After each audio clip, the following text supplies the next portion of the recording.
नमस्कार, मैं रविंद्र डबास। देखिए, हमारे साथ बैठे हैं देवेंद्र सिंह शौकीन। सावदा गांव से हूँ मैं। तो कभी सावदा गांव इनके अंडर में आता था 93, 94, 95 के हिसाब किताब में एमएलए थे वहाँ के। अब इनसे बात करेंगे कि पहले क्या था और अब क्या है और आगे क्या हो सकता है। मेरा नाम देवेंद्र सिंह शौकीन है, नागलोई गांव का रहने वाला हूं और मैं 1993 से 98 तक मैं विधायक रहा नागलोई कॉन्स्टिट्यूंसी से, जिसके अंतर्गत मुंडका, सावदा, घेवरा सब ये गांव आते थे। तो सावदा गांव के तब 93, 94 में थोड़े हालात सही थे, गंदगी इतनी नहीं थी, माहौल भीड़ भाड़ का नहीं था, सड़कें टूटी हुई नहीं थी, ठीक है, कम से कम शांति थी।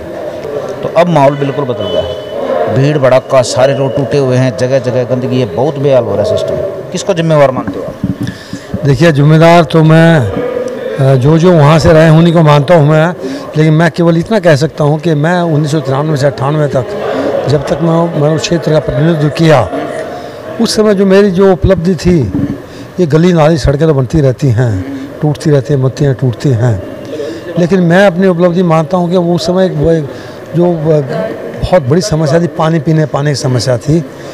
और सावदे साथ में घेवरा बड़ा गांव है, घेवरा सावदे ही की, क्योंकि सावदे का पोलिंग भी घेवरे में लगता था, पोलिंग स्टेशन।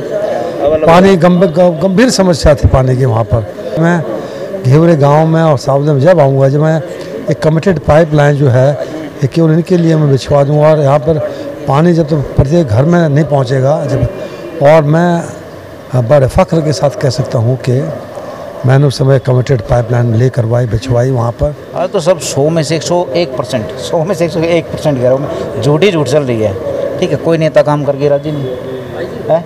तो सब ये जो बदलाव हुआ है जुबान में, समझ गए ना बात मेरी, ठीक है, ईमानदारी में, ये गायब हो गया। इसका कारण क्या रहा? रसूलपुर गांव दिल्ली का एक ऐसा गांव था जहां पर सड़क रोड से कनेक्टेड नहीं था। सबसे पहले जो विकास के कार्य शुरू किए वो रसूलपुर गांव, मुंडका से रसूलपुर सड़क बनवा के उनकी शुरुआत प्रारंभ हमने किया था।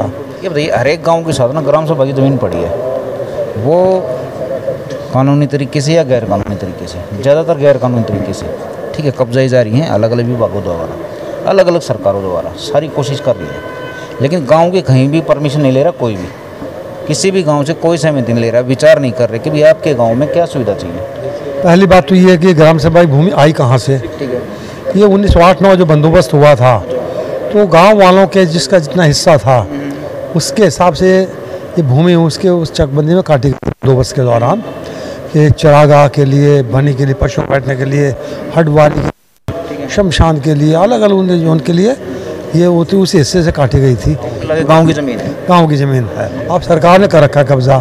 सरकार में अब जैसे दिल्ली सरकार का ही ले लीजिएगा, इन्होंने ये सारी जो ग्राम सभा की ज़मीन है, कहीं पर इन्होंने मकान बनवा दिया, और वो जो बाहर से जो माइग्रेटेड पॉपुलेशन थी उनको अलॉट करके दे दिए, कहीं इन्होंने डीटीसी के डिपो प्राइवेट आदमियों को दे दिए।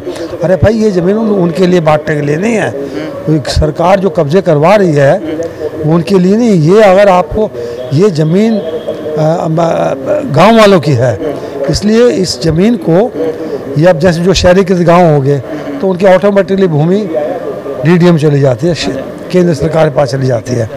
वो मुआवजा उस बीडीसी को दिया जाए, और वो जो मुआवजे की राशि है वो जो संबंधित गांव हैं जिसका मुआवजा है, वहाँ उसके विकास के लिए उसको वहाँ पर खर्च किया जाना चाहिए। अब गांव वाले क्यों हाउसेस किस लिए दें भाई? ये हज़ारों सालों से गांव में रहते आए हैं, और गांव से ही शहर बने हैं, गांव से शहरों की उत्पत्ति हुई है। हाउस से ज़बरदस्ती थोप रहे हैं इन पर। अब गांव वाला कोई देखिए, ज़मीन छीन ली सरकार ने, 1960-61 से ज़मीन छीनते आ रहे हैं, और उसको ज़मीन ले करके और तो औने पौने भाव में सस्ते दरों पर कोई स्कूल वालों को दे दी, कोई किसी और संस्था को अलॉट कर दी, तो उनका शोषण किया है गाँव वालों का। अब हरियाणा सरकार ने भी लाल डोरा ख़त्म कर दिया, हाउसेस ख़त्म कर दिया, नक्शे ख़त्म कर दिए। दिल्ली सरकार को भी चाहिए ये कदम उठाएं। ये बड़ी भारी जौन समस्या है। ये इससे बड़ी समस्या एक और है कि यहाँ पर म्यूटेशन नहीं हो रहा है दिल्ली के अंदर। अगर कोई व्यक्ति कोई स्वर्ग सिधार जाता है तो उसकी संपत्ति उसके परिजनों जानी चाहिए, उनके जो लीगल हेयर्स हैं जो कानूनी रूप से उनको जानी चाहिए, लेकिन नहीं जा रही, म्यूटेशन नहीं कर रहे हैं। भाई शौकीन साहब ने कही है कि कुल मिला के अलग अलग मत लड़ो, इकट्ठे हो जाओ, तभी कुछ हो सकता है। नमस्कार।